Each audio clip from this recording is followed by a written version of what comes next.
Since 1800, every single president of the United States has lived and worked in the White House. It's a big job that puts a big target on their backs. So over the years, security features of the White House have been constantly upgraded. The exact details are kept pretty confidential, but from past biographies, public construction records, and well-timed photos, we do actually have an idea of what's going on behind the front door. From rooftop missiles to hidden snipers and even underground bunkers. Join me as we take a look at what makes the White House a formidable fortress.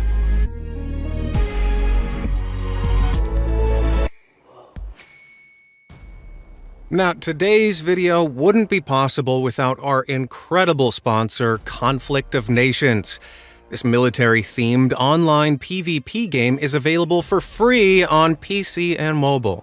Amidst the chaos of World War III, you must choose your nation and raise your army to compete against up to 128 players in real-time battles. Form alliances and battle enemies as you plan, fight, and pursue global domination, with a variety of modern weapon systems at your disposal, like nuclear ballistic submarines, combat attack helicopters, stealth strike fighters, airborne infantry units, and many more. So, want to play? Then scan the QR code on the screen or hit the link in the description below and claim 13,000 gold and 1 month of premium subscription for free. But hurry, this exclusive offer ends in just 30 days. And by supporting this sponsor, you're directly helping this channel. Well, now that we're in the mood for some mighty defense, let's begin. Give it your best shot. Now, we already know the White House is huge. How huge? Well, the largest building of the complex, the executive residence, sits on 18 acres of land, is 6 stories tall, and has a floor space of 55,000 square feet. That's around 25 times the size of a standard American house. And that means it also has a whole lot of windows. Around 147, in fact. Great for natural light, but they also present 147 opportunities for anyone with a gun and a vendetta. But it ain't that easy. Just ask Oscar Ramiro Ortega Hernandez. He believed the federal government was trying to control him through things like GPS chips, fluoride, and aspartame. The conspiracy theory trifecta. So, in November 2011, he drove across the country from Idaho, parked his car here, and then, without warning, opened fire on the White House with a semi-automatic assault rifle. Despite firing at least 8 rounds, only one hit a window on the second floor, but it didn't penetrate the glass. Why? Because every single one of the White House's windows is made from bulletproof glass. It's not known exactly how sturdy the White House windows are, although level 4 bulletproof glass is strong enough to repel bullets from firearms more powerful than a handgun. This being the White House, though, it's likely they've got the best-in-class, otherwise known as level 8 bulletproof glass. This stuff is a whopping 2.5 inches thick and designed to withstand multiple shots from military-grade automatic firearms. Well, with any luck, that'll dissuade any other conspiracy theorists from just rocking up with a tin hat and a gun. You're in their sights. If you've ever visited the White House and looked up, you may have noticed something strange on the roof of the executive residence. There, can you see it? This Reddit user was taking a picture when they spotted what looks like a tripod on the roof. And then, something else way scarier below the tripod. Any ideas? Well, that's a sniper rifle.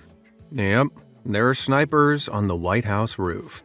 The counter-sniper team is a branch of the Secret Service, responsible for providing long-range observation and real-time information on any threats to the building. It's unknown how many snipers are on the roof at any one time. One thing's for sure, though. Anyone up there has a pretty clear shot over all 18 acres of the compound. It's reported that each member of the counter-sniper team must qualify for the job every month by hitting targets as far as 3,000 feet away. That's more than half a mile. Although these guys are blessed with aim that Call of Duty snipers can only dream of, they don't get much chance to show off their sniping skills. In fact, never have the counter-sniper team shot a threat on sight. Instead, they're predominantly stationed to monitor and survey activity around the building. So next time you pay a visit to the president's house, don't forget to smile. You're on scope. As below, so above. Now, very few security measures go over the White House snipers' heads. Literally, because the airspace above the White House is classed as a special restricted zone. The Washington, D.C. Special Flight Rules Area, or SFRA, is a circular area within a 33-mile radius around Washington. For any aircraft flying within the SFRA, pilots must obtain an advanced clearance from the Federal Aviation Administration to fly in the area. If they don't, the North American Aerospace Defense Command, or NORAD, will issue a warning signal. If the pilot refuses to divert their course, they'll either be intercepted by military aircraft and escorted to the nearest airport, or destroyed. Man, I guess all pilots are super cautious around here, right? Well, back in 2023, a Cessna 560 Citation V carrying 4 people was on track to enter the SFRA without authorization or any communication from the pilot. 6 F-16 fighter jets were scrambled from Joint Base Andrews, intercepting the Cessna in just 12 minutes. It was escorted by the F-16s, who tried to establish visual communication with the pilot, but no luck. 10 minutes later, the Cessna crashed in Virginia. It's theorized that the pilot suffered from hypoxia, where there wasn't enough oxygen in the cabin, causing everyone on board to pass out. While it was tragic, it did show just how formidable the White House's air precautions are. 6 jets for 1 plane in just 12 minutes? I couldn't even take a shower in that time. Fire and power. Okay, that Cessna crashed of its own accord. So how would an aircraft that somehow entered the no-fly zone be destroyed? Well, we got a glimpse of the White House's anti-aircraft force when Shepard Johnson posted a series of screenshots from Google Earth on the website Cryptome. These images show what appears to be a missile battery. Badass as it'd be for the White House roof to be equipped with missiles, these were actually found on the roof of the new executive office building, a stone's throw from the POTUS's house. At first, a lot of people didn't think this was actually a missile battery. However, in November 2019, the White House was placed on full alert due to an airspace violation. An ominous, slow-moving blob was picked up on the radar. As a result of this alert, a CBS News reporter noticed something strange on the roof of the new executive office building. Reportedly, an air missile system was deployed on the roof of the building across from the White House. It's believed this particular missile system is an Avenger air defense. This bad boy consists of 8 infrared-guided Stinger missiles, each with a frightening 2-mile range. Thankfully, we never got to see the full force of the missile system. The question is, what was it that entered the restricted airspace above the White House? Another unconscious pilot? A genuine threat to the White House's security? Well, it turned out to be neither. The slow-moving blob was actually just a flock of birds. Boy, those birds don't know how lucky they were. Good boys. Dogs are man's best friend, and also a man's best bodyguard if you live in the White House. Since 1976, the Secret Service has been using guard dogs to protect the White House's grounds. The dog of choice tends to be the Belgian Malinois, as they've been selectively bred over the centuries to be good workers, effective at detecting explosives, and agile, capable of clearing 6-foot fences with ease and can run at speeds of up to 30 miles per hour. On top of that, Belgian Malinois have been specifically bred for their ability to bite, meaning there's nothing more rewarding to them than clamping down on something. Sounds great, as long as you're not the one being bitten. Each dog stationed at the White House must complete a 20-week training course, meaning these guys are trained to know a threat when they see one. Don't believe me? Well, just ask Dominic Adesanya. In 2014, he jumped the White House fence before being swiftly wrestled down by two Belgian Malinois called Hurricane and Jordan. Terrifying as being attacked by those doggos sounds, recently the Department of Homeland Security posted an article confirming the deployment of robotic dogs at the U.S.-Mexico border. The 110-pound heavy robot can move at speeds close to 7 miles per hour and even come armed with an unmanned rifle to offer precision fire. Ah, yes, the answer to what if dogs had guns for heads. Man, who knows when we might see these android hounds roaming the White House's gardens. Well, real dog or robot dog, I pity anyone dumb enough to think hopping that fence is a good idea. Droning on. Ever wandered outside for a peaceful walk when all of a sudden drones? They're everywhere these days. But these devices can also be used for destruction if fitted with an explosive. With that in mind, you might be surprised to hear that in 2015, a drone was spotted flying around the gardens of the White House. Despite a Secret Service officer hearing and seeing the drone, they were unable to bring it down. Luckily, on this occasion, the drone belonged to a government employee who was just a drone hobbyist using the toy after his shift. The incident, though harmless, did raise concerns about how easily drones could get close to the White House. Since then, DJI, the world's largest drone manufacturer, introduced geofencing. Drones that are programmed with geofencing aren't able to fly in active no-go zones, like the White House. If a drone were to fly towards the building, its built-in GPS will sense the boundary and stop mid-flight. The Secret Service has even began deploying their own drones for protection of the president. In 2017, while on a golf trip, former President Trump was followed by a drone. Unsurprisingly, the Secret Service remained tight-lipped on the capabilities of the device, although it did feature electro-optical and infrared cameras to scan for any threats. Still, I wouldn't be all that surprised if the White House was working on some supersized, weaponized lawn drones. Sorry, doggos, looks like your days might be numbered. Do not climb.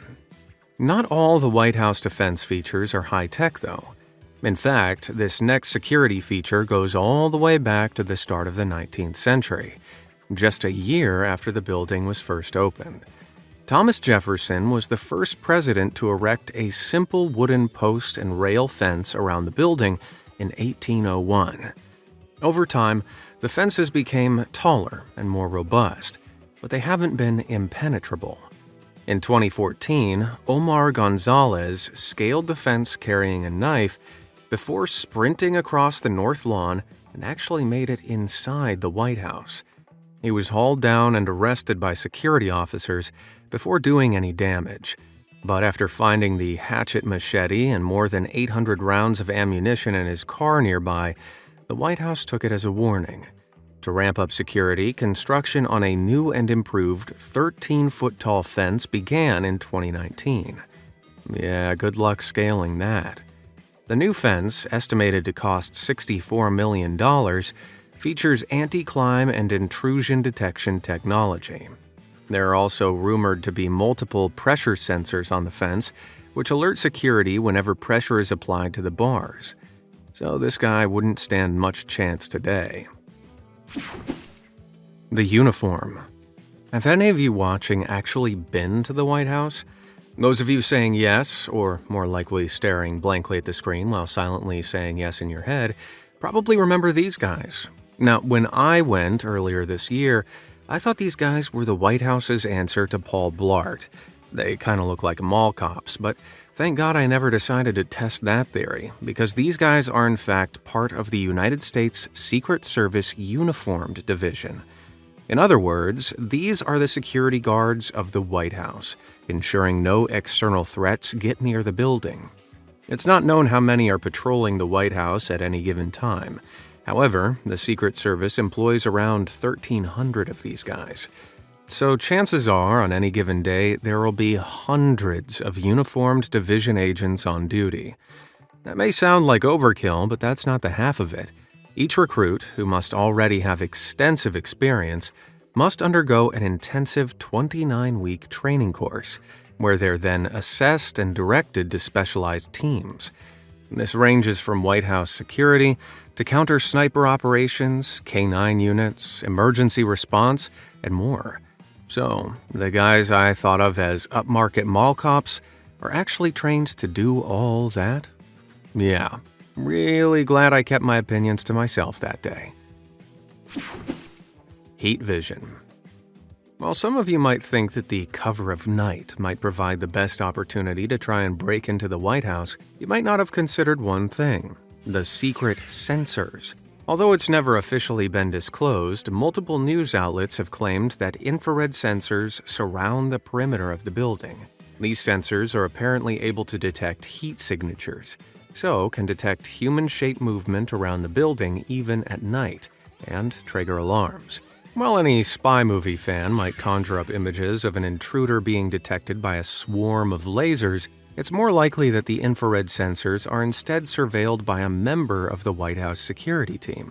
So why wouldn't the Secret Service officially confirm this? Well, if they revealed the location of the sensors, anyone dumb enough to try making a move could potentially plot out a route over the grounds to avoid them, or try taking them out. Regardless, not knowing where they are, or even if they are, is more scary, if you ask me. Secura Tasty. Being the President of the United States, you can eat whatever you want, whenever you want it. Yep, that can even mean ice cream for breakfast. Cool as it sounds, what the President eats is actually a security concern.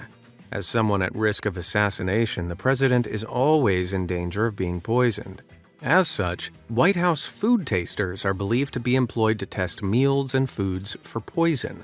While the Secret Service has never officially confirmed this, the service itself is known to go to great lengths to ensure the food being served to the President isn't tampered with when they're out in restaurants or on the go. Should the President go out for a meal, even just to grab a burger, a Secret Service agent who is also a trained chef watches over all the staff in the kitchen. In that regard, it makes sense that an official taster is among the ranks. What's more, there was a job advert put out for the role back in 2020 on the White House's official LinkedIn. At George Bush's presidential opening lunch in 2001, the New York Times wrote the president's tasters were on the job by 6 a.m. to make certain no one was trying to poison him. And again in 2013, Barack Obama refused to eat a lobster salad at his lunch in the Capitol, apparently because his taster wasn't available. Lobster salad. Never has a security job sounded so delicious. Into the Oval Office. From a variety of photos and documents, we know the Secret Service aren't always in direct contact with the president. Sometimes they just need to conduct business alone in the Oval Office. And while this gives the president some privacy, how can agents guarantee the president's protection when they're not in the same room? Well, political researcher and author Brad Meltzer claims there are weight-sensitive pressure pads under the carpet of the Oval Office, allowing agents to track his movements. The only problem with that is the Oval Office isn't completely covered by carpet. So do agents burst in if the president stands and stares out the window? Seems unlikely. Though that's not the only unconfirmed claim. For decades, there have been rumors of a secret door allowing the president to escape in case of an emergency. Many think it's found under the desk in the Oval Office, and at 6 feet wide and 4 feet deep, it's certainly big enough to hide a big hole. Although the desk does have a panel at the front, which opens up like a hidden door. Chances are it doesn't house some hidden stairway to safety. However, another potential Oval Office escape point is found on the wall. Can you spot it? If you look closely, you'll see that the wall looks suspiciously like a door. Now, why would an office need a door to be hidden? Perhaps it's an escape point to some secret underground lair? Well, as much as I'd love to believe that, this side door actually just leads out to the corridor, whereas the main door we see here leads to the president's study. And that's disappointing. But luckily, the rest of the White House does have some secrets hidden in plain sight. Secret tunnels. Big as the White House is, did you know this building is actually much larger than it looks? Believe it or not, underneath the building are a whole host of secret tunnels. Work first began on an underground tunnel system here in the early 19th century. But it's not the James Bond escape route you're thinking of. Nope, the White House's first tunnel was constructed to flush out water and waste from the house. Lovely. In 1941, during World War II, plans were made to dig another big burrow, due to fears that an enemy bombardment would bury President Franklin D. Roosevelt under a pile of rubble. Reportedly, a massive 761-foot-long tunnel was created, allowing the president to be evacuated from the White House to the nearby Treasury building. Now, here's where things get even more interesting. Supposedly, the basement of the Treasury building is also connected to the nearby Treasury Annex. The tunnel is said to lead out to a locked door at the back of the Treasury Annex, found at the end of a long, narrow alleyway on H Street. If you visit H Street today, you'll find an alley with a ram-proof vehicle barrier and bulletproof Secret Service kiosk. Seems like an awful lot of protection for an alleyway, right?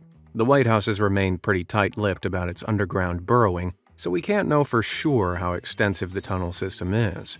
But if there are other security measures or anything to go by, it could be like a maze down there. A load of bunker. Back in the 1950s, the Truman reconstruction of the White House showed the world that there would be a new subterranean level to this fortress. Today, that basement houses areas like the president's own bowling alley and a private dentist's office. Cool as that is, if you go deeper, you'll find something more impressive: an underground bunker. It was built around the time one of those previously mentioned tunnels was dug during World War II. Formerly known as the Presidential Emergency Operations Center, or PEOC, it's located underneath the East Wing. The space is used in case of emergencies, like the fateful day of September 11, 2001, when President Bush met with his National Security Council in his bunker, in case of another attack. Former First Lady Laura Bush said in her memoir, "I was hustled inside and downstairs through a pair of big steel doors that closed behind me, forming an airtight seal. I was now in one of the unfinished subterranean hallways underneath the White House, heading for the PEOC." Photos from 2001 showed the PEOC contained all the modern communication equipment of the time, including phones and TVs to coordinate with external government units. Unsurprisingly, today, specifics about the PEOC are highly classified, but we do know the space to be deep underground.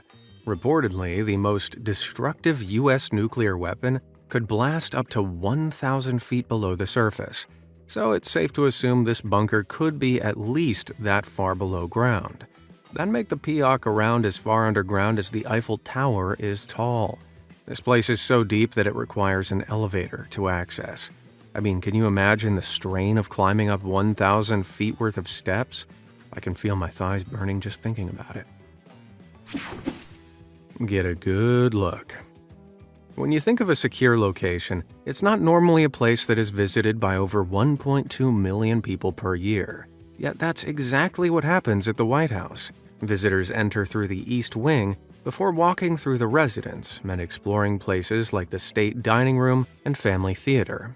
But normally when you visit a museum or art gallery, you can just rock up on the day. That ain't gonna happen at the White House, though. You see, anyone that wants to visit the presidential palace for a tour has to book at least 21 days in advance. Why? Background checks. You need to submit a bunch of personal information and bring identification with you on the day before stepping foot inside the place. But if you thought that sounded strict, wait till you hear what items are prohibited from being brought inside the building. No pointed objects at all, including pens and pencils, no flags, no bags of any kind, no food. There are a whole host of seemingly innocent everyday items. Hang on, does that say martial arts? Are martial arts an object? Okay, well, sorry Jackie Chan, you can't be here. Marine One. While bringing a prohibited pen into the White House is forgivable, I'd be far less sympathetic of someone trying to fly a helicopter around the building's perimeter. Yet crazy as it sounds, that is exactly what happened back in 1974. Robert Preston was a U.S. Army private, so you'd presume he'd be a fairly responsible fella. Well, think again. For some reason, Preston decided it'd be a bright idea to steal a helicopter from an unguarded airfield before flying 20 miles southwest towards the White House, where he briefly landed on the South Lawn. Before long, he was off again, except this time he was being chased by a police helicopter. After deliberating in the air, Preston thought his best bet was to give himself up to President Richard Nixon in person. So, unbelievably, he flew all the way back to the White House, where he parked on the South Lawn again. As he was landing, the Secret Service opened fire, lightly wounding Preston. After that, you'd think the White House would ban helicopters from their airspace outright. But today, choppers are also used to protect the president. Specifically, Marine One, which is the call sign of any U.S. Marine Corps aircraft carrying the president. Usually the Sikorsky VH-3D Sea King or the VH-60N White Hawk. You may be wondering where these helicopters are coming from. After all, they don't magically appear out of thin air to whisk the president away. Well, Marine Corps Helicopter Base at Quantico, Virginia, just over 30 miles from the White House. Considering that current models are said to fly at speeds greater than 150 miles per hour, it'd take them just 12 minutes to make the journey from Quantico to the White House lawn. Such speed also means these helicopters can quickly fly the president out of the White House's grounds if anything disastrous were to happen. Yet speed alone isn't what makes the Marine One helicopters such supreme security features. These choppers are also fitted with ballistic armor and anti-missile features, making them virtually impossible to shoot down. Man, I wish my Uber had anti-missile features. Would at least make the cost seem worth it. Before I go, I want to say thanks to Conflict of Nations for making this video possible. To help support the channel, hit the link in the description below to download this endlessly entertaining military strategy game. And don't forget, you only have 30 days to claim your exclusive gift, so don't miss out. And that's it, as far as we know. Which security feature did you find the most mind-blowing? Let me know down in the comments below, and thanks for watching.